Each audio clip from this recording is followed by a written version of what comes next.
اللہ الرحمن الرحیم۔ 3 جنوری جیسا کہ ہم سب کے علم میں ہے کہ یہ شہادت کا دن ہے اسلام کے انتہائی متبرک شخصیات کا، اور اس دن ہماری بہت ہی خوبصورت اور بہت ہی اعلیٰ اور قیمتی جو شخصیات ہیں وہ شہید ہوئے ہیں، جنہیں مالک اشتر زمان بھی کہا جاتا ہے، اور ان کی خدمات سے ہم سب بخوبی آگاہ ہیں۔ وہ دین کی سربلندی کے لیے، خصوصاً آل رسول، ان کے خیموں، ان کے روزوں، ان کے گھروں، ان کے مقامات مقدسہ کی حفاظت کے لیے وہ ٹکڑے ٹکڑے ہو گئے، اور انتہائی خوبصورت اور قیمتی یادیں اپنے پیچھے چھوڑ گئے، اور ان کے نام سے اور ان کے کام سے ہم لوگ اس کا حق ادا نہیں کر سکتے، کیونکہ وہ اتنا بڑا کام کر کے گئے ہیں، اتنی بڑی خدمت انجام دے کے گئے ہیں۔ چنانچہ اسی مناسبت سے آپ کی خدمت میں ایک حدیث شیئر کروں گا جو مجھے بہت خوبصورت لگتی ہے، اور جب بھی میں اسے پڑھتا ہوں تو میرا، جسے کہتے ہیں کہ ایمان بہت زیادہ تازہ ہوتا ہے، اور بہت روحانیت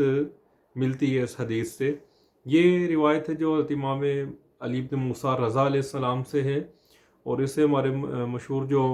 مفسر ہیں شیخ تبرسی رحمۃ اللہ علیہ، ان کی جو مشہور تفسیر ہے تفسیر مجمع البیان، اس تفسیر میں انہوں نے سورہ آل عمران کی جو مشہور آیت ہے وَلَا تَحْسَبَنَّ الَّذِينَ قُتِلُوا فِي سَبِيلِ اللَّهِ أَمْوَاتًا بَلْ أَحْيَاءٌ عِندَ رَبِّهِمْ يُرْزَقُونَ،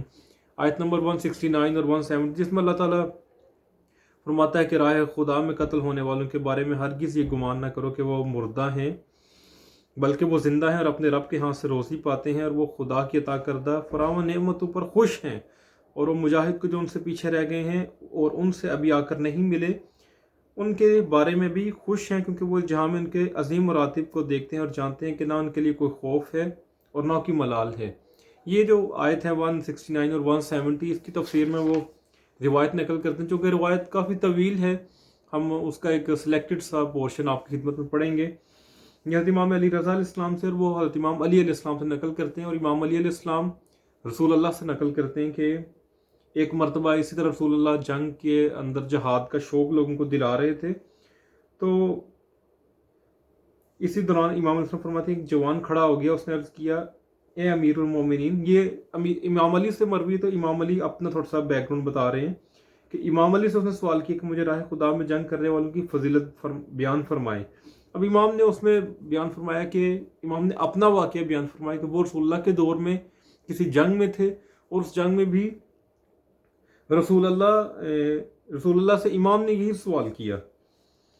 تو رسول اللہ نے پھر جو مجاہدین یا شہداء ان کے فضائل بیان کرنے شروع کیے۔ اس میں سے کچھ آپ کی خدمت میں پورشن پڑھتا ہوں تاکہ ہمیں اندازہ ہو سکے کہ کتنے اعلیٰ مقام اور یہ کتنے خوش نصیب لوگ ہیں۔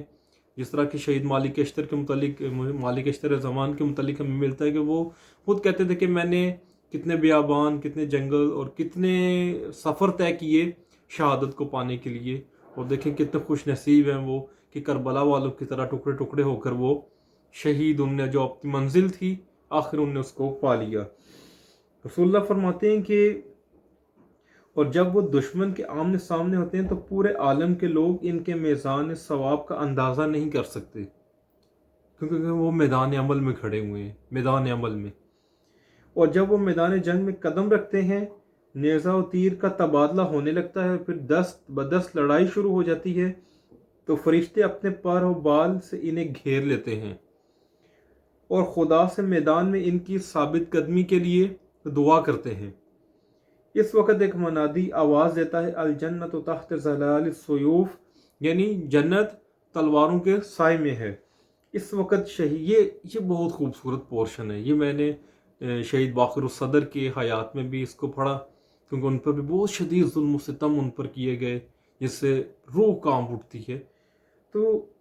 کیا معاملات تھے یہ۔ رسول اللہ فرماتے ہیں کہ جس وقت انہیں زخم لگنے لگتا ہے نا، اس وقت شہید کے جسم پر دشمن کے وار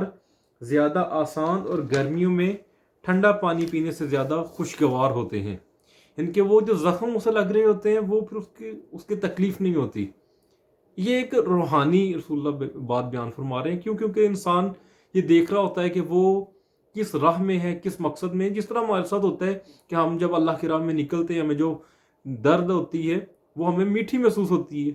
ہم اس پہ شکر ادا کرتے ہیں، ہمیں جو مصیبت پیش آتی ہے وہ ہمیں میٹھی لگتی ہے، اس کا ہمیں مزہ آتا ہے، کیونکہ ہم اللہ کا شکر ادا کرتے ہیں کہ یہ دین کی راہ میں ہے۔ تو اسی طرح شہید کو جب چوٹ لگتی ہے تو وہ اسے خوشگوار محسوس ہوتی ہے، کیونکہ وہ دیکھ رہا ہوتا ہے کہ اب یہ منزل ہے، کہ اس نے ساری زندگی جس کے لیے محنت کی، اب اسے وہ مقام اور منزل ملنے لگی ہے۔ اور جب شہید اپنی سواری سے لوٹتا ہوا گرتا ہے تو زمین تک پہنچنے سے پہلے حوران بہشت اس کے استقبال کو آتی ہیں اور اسے تمام عظیم روحانی اور مادی نعمتوں کی خبر دیتی ہیں جو خدا نے اس کے لیے فراہم کر رکھی ہیں۔ اور جب شہید زمین پر گر چکتا ہے تو زمین کہتی ہے آفرین ہے پاکیزہ روح کے لیے جو پاکیزہ بدن سے پرواز کر رہی ہے، تیرے لیے خوشخبری ہے، یعنی تیرے انتظار میں ایسی نعمتیں جنہیں کسی آنکھ نے نہ دیکھا ہے، نہ کسی آنکھ نے، نہ کسی کان نے ان کے بارے میں سنا ہے، اور نہ کسی دل میں ان کا خیال آیا ہے۔ ایسی نعمتیں اللہ تعالیٰ نے اس کے لیے رکھی، کیونکہ وہ ایک انسان کی زندگی میں سب سے قیمتی چیز کیا ہے؟ اس کی جان سب سے قیمتی ہے۔ جان سے زیادہ کوئی چیز قیمتی نہیں، نہ مال، نہ رشتہ، نہ خون، کوئی چیز اس سے زیادہ قیمتی نہیں ہے۔ ایک انسان اپنی قیمتی ترین چیز اللہ کی راہ میں قربان کر دیتا ہے تو اللہ اس کا استقبال اس طرح سے کرتا ہے۔ آگے رسول اللہ فرماتے ہیں، خدا فرماتا ہے میں اس کے پسماندگان کا سرپرست ہوں، جو کوئی انہیں خوش کرے گا اس نے مجھے خوش کیا، اور جو انہیں ناراض کرے گا اس نے مجھے ناراض اور غضبناک کیا۔ یہ ایک خوبصورت روایت ہے جسے پڑھ کر بہت زیادہ روحانیت حاصل ہوتی ہے،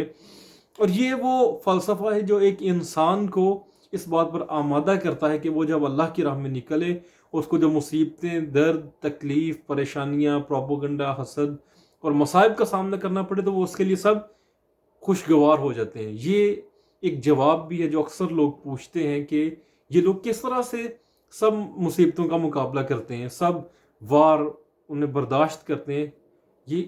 اسی لیے، اسی فلسفے کے تحت، کیونکہ وہ دیکھ رہے ہوتے ہیں کہ میرا سب کچھ اللہ کے لیے ہے، لہٰذا اللہ ہی مجھے اس کا اجر دے گا، لہٰذا ان کے لیے یہ تمام مصیبتیں اور مصائب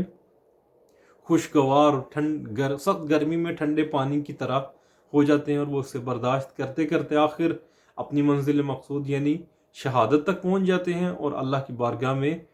اپنی منزل کو کامیابی سے طے کرنے کے بعد وہاں پر